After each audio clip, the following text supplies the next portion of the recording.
Well, hello. I have Spinnaker here, but he's literally just now deciding that that was enough. That's fine.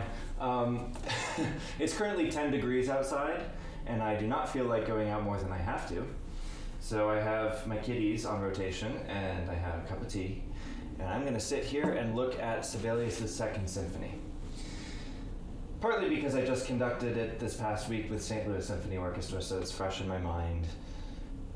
But also partly because I think it's a warm and radiant piece. It's exactly the kind of piece that warms the soul on a cold winter's day like today. Many people have referred to this piece as optimistic and expressing a hope for a brighter future. There are certainly historical reasons for that. Although Sibelius would have a debate about whether or not he intended this piece to represent the strivings towards Finnish independence from Russia at the beginning of the 20th century. He was sort of contentious about that issue when it came to this particular piece, but in general with Sibelius's music and perhaps the way this piece was received at the time, there is a historical connection. But I'm interested in exploring how Sibelius achieves a sense of optimism, particularly in the first movement. There's a lot to look at in the second, third, and fourth movements. Maybe I'll do videos later about those, but I'm just going to look at the first movement. I don't even know if I'll look at the whole thing, but I want to talk about how Sibelius creates the sense of optimism. And there's no better place to start than at the beginning, where you might expect to see a theme. You might expect to see, primary theme, especially for a movement that opens a symphony, which, like this one, ends up being in some kind of form, like a sonata form. This is, not to go on a tangent, but I hate when people say that something is in sonata form. It is much more interesting to talk about how it is sonata-like. What is the dialogue between the music that you actually see or hear versus the expectations that you have about the ways that a sonata should go or typically would go. It's not interesting to say something is the primary theme, but it's interesting to talk about the ways it challenges your expectations of what a primary theme would be like. And the only way that we can talk about that tension is to have expectations, to sort of expect that the movement be in sonata form. So I think it's more interesting to say, I expect this movement to be in sonata form. Let's see what actually happens. That was the brief version of my tangent. So at the beginning of the first movement, we have this beautifully radiant sort of opening. It almost sounds like a sunrise in some ways. We have this rising melodic pattern in the first violins, and it's played in the strings.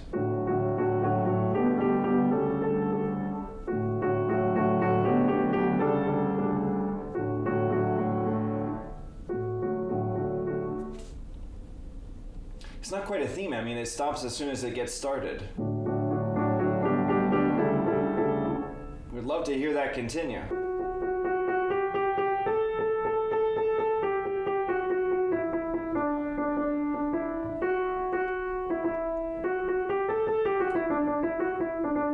I just always think that those first three notes and the key of D major, they just make me think of Ode to Joy. So it's almost as though Sibelius is sort of meditating on the idea of a theme, maybe even one of the most famous themes ever written. But this meditation begins and then stops and restarts.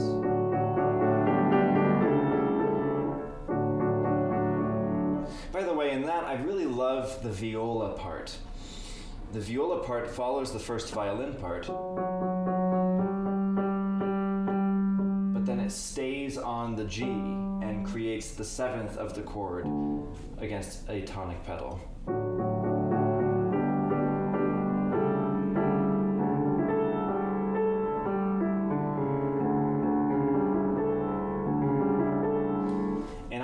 I don't think we have any chance of hearing the nuance of that, the dense, the comforting nuance, the sort of hearthside comfort of those rich chords at the beginning if we take this at a lightning speed. I know some people...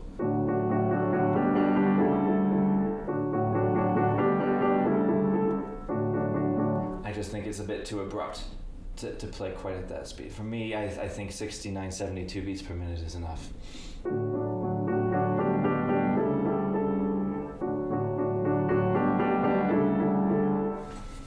you'll be able to clock me and see how close I was to that BPM. I don't know. In any case, it's just broken into these little chunks, and then it continues on the next page with just violas, cellos, and basses. And then we get a new idea. This is in the woodwinds.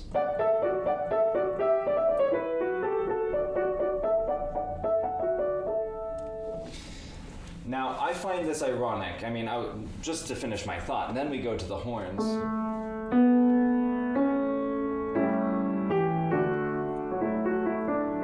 Another idea, third new concept. Now, there are connections between all of these things. I mean, the opening melodic idea of 3 3 3 3 3 4 4 4 5 5 5. Ascending from 3 up to 5 is a bit mirrored when we see the woodwinds. Begins with 3 2 1. So instead of going from 3 up to 5, it goes 3 down to 1.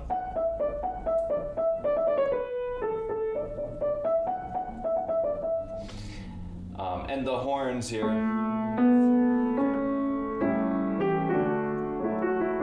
It's hard to connect that directly to any of the motives we've seen so far. It's kind of a new idea. In any case, even if you could make a connection, these are 3 textures, 3 ideas presented sort of in juxtaposition.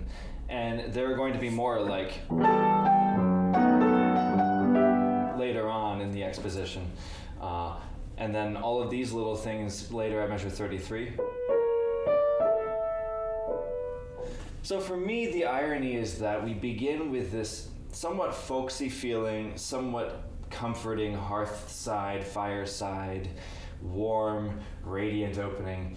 But somehow Sibelius creates that feeling for us with broken motives, broken, maybe even questions. If you think about the horns beginning on a 5 chord,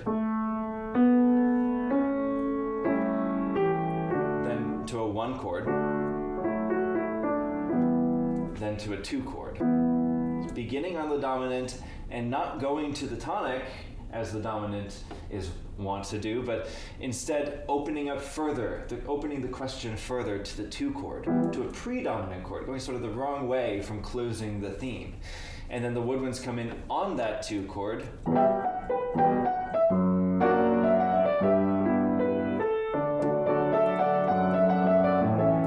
on the dominant again. The horns pose their reopening question once again. All these little bits and pieces, and then finally in measure 31, the clarinets take this dominant 5th and resolve it deceptively. So that's the first moment that the theme seems to attempt a cadence proper, but it's a deceptive cadence. And then we get more idea.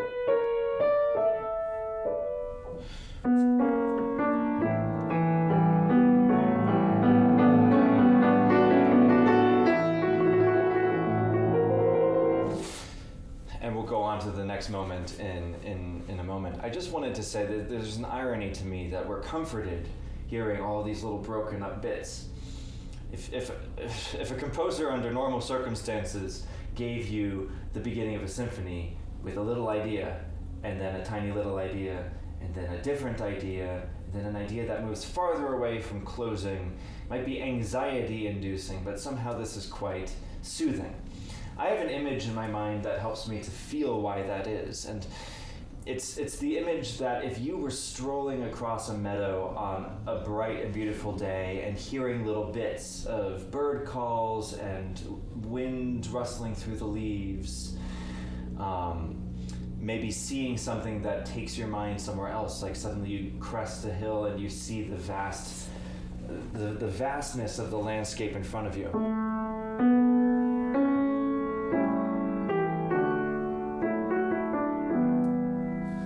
Mountain, something majestic, something stoic, and a little bit. So for me, when I conduct this, that's a little slower, just enough broadened that we get that sense.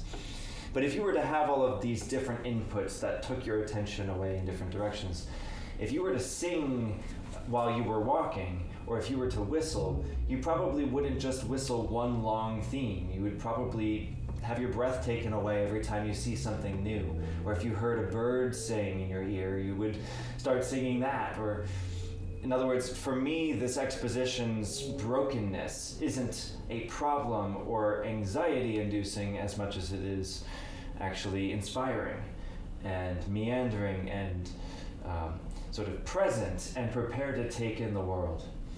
So for me, that is the optimism that we begin with, and by the end of the fourth movement, it will sort of be translated into an optimism of triumph and of power and of possibility, which is a very different kind of optimism. But here, it's sort of just a good-natured, good mood optimism.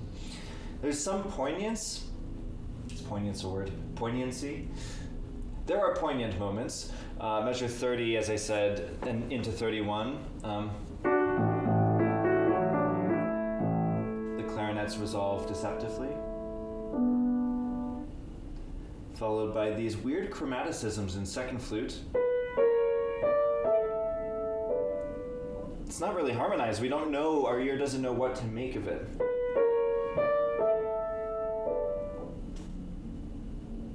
I mean, it's actually hard to think about how to harmonize that. I mean, the B, sure, we came from a B minor deceptive resolution in the clarinets, so maybe there's a B minor chord. And then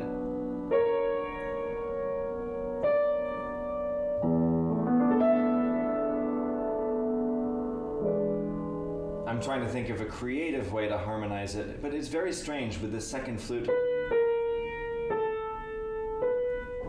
And then second bassoon, also chromatic, just a little bit of wooziness or uncertainty in this meadow stroll, perhaps.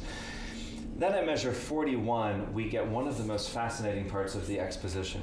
In a way, it doesn't feel like the primary theme area of the sonata structure, if we're thinking about sonatas, has finished. We haven't gotten to the end of the primary theme. We ought to see a perfect authentic cadence. I mean, that's our expectation when it comes to primary themes. So we don't have a perfect authentic cadence. We had a deceptive cadence, and then after those bassoons, we got to this weird modally mixed trill with the flutes.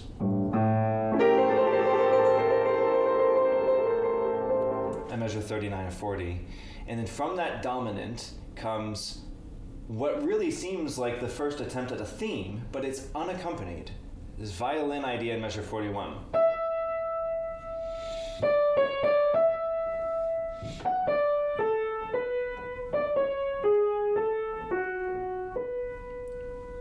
Crescendo, if I could.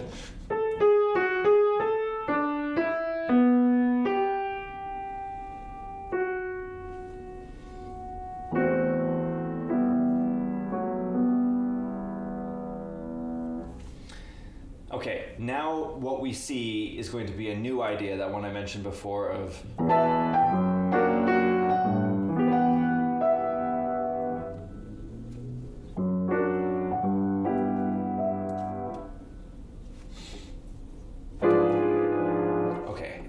B, now we begin to modulate away from D major towards the dominant. And we could argue that we don't have a two-part exposition with a primary theme and a secondary theme, but instead a continuous exposition, where now we sort of merge into the dominant territory and eventually close in A, which is what happens. But it's so strange that nothing preceding that transition, number one, none of it intended to move to A major, and number two, none of it indicated that it was time to yet, because we hadn't really finished coming up with little ideas for themes. None of it was strung together in a convincing primary thematic way.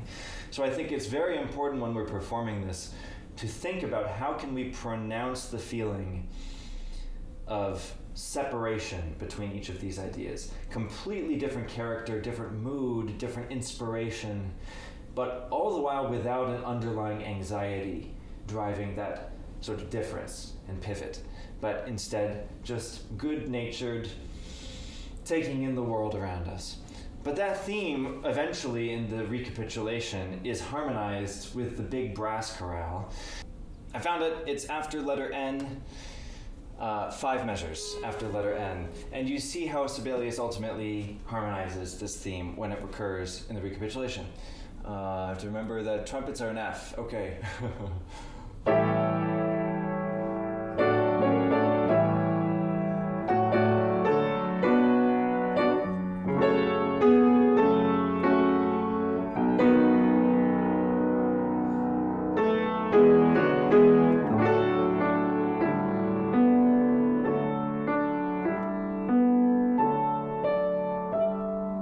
So he kind of breaks off the main track of the theme at the end of that, and never really harmonizes the di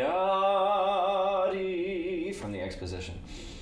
But what do we have in this harmonization? We have the 5 chord as expected. Yeah, it's the 7th, but it's still an A major chord. A dominant 7th. With a little pedal neighbor of the tonic, 6/4.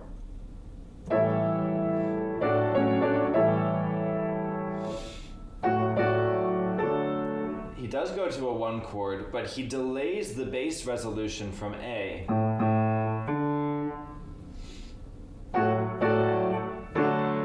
to the second beat of the measure, which is interesting, but okay, sure, we go to a 1 chord.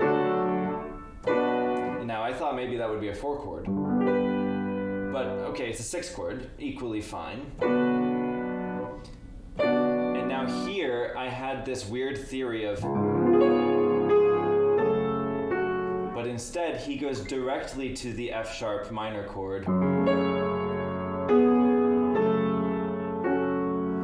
Now here, I had no idea really what to make of this, other than maybe like a 2/6 chord. But instead, he does a root position B major chord, which has no functional role within the key of D major. So it's quite shocking to see the reveal in the recapitulation at measure 252 of this B major chord after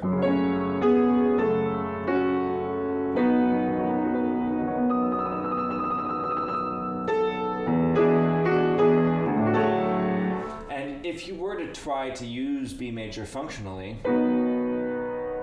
it would have to go through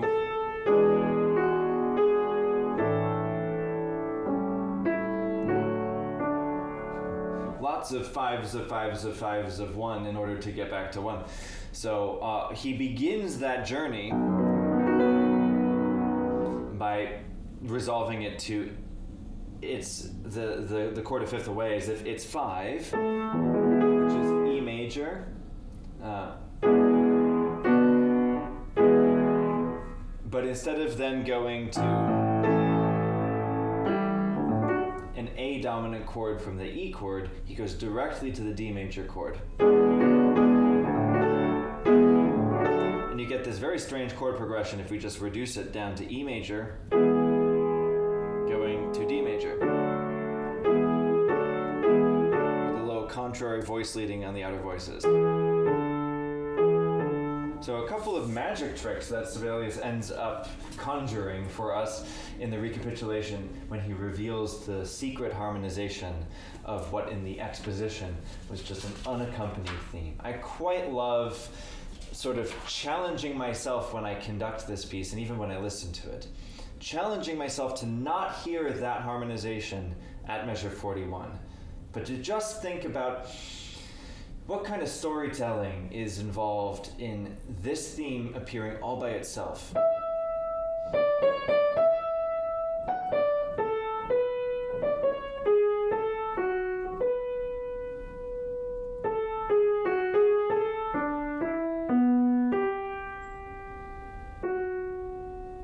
For me, it's a bit like the slowness but density of thought that comes when you sit down to write a letter. You know, it's a bit like everything else clears away and all that there is the letter that you're writing right now, just the letter of the word.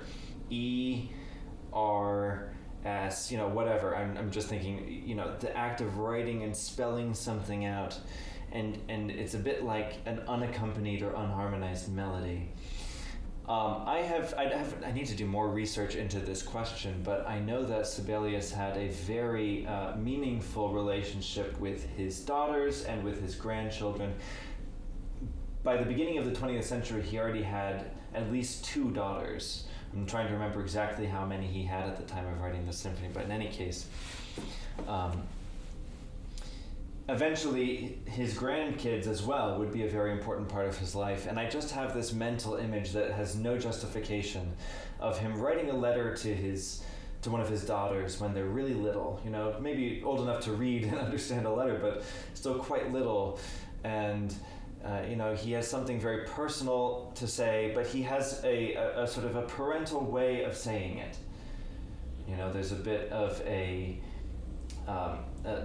light in his voice as he's sort of trying to inspire or reassure or comfort his daughter, or maybe his grandchild. He didn't have grandchildren here at this moment in time, but eventually he did. Versus the version that comes in the Recapitulation, where instead of writing a letter to his daughter, or one of his daughters, he has them with him on this beautiful walk through the meadow. They're right next to him, and he gets to point at the mountain in the distance, or the vast dale across the way, and look at the faces of his daughters as they take in this beautiful thing in nature. And for me, that's why there's a magic trick at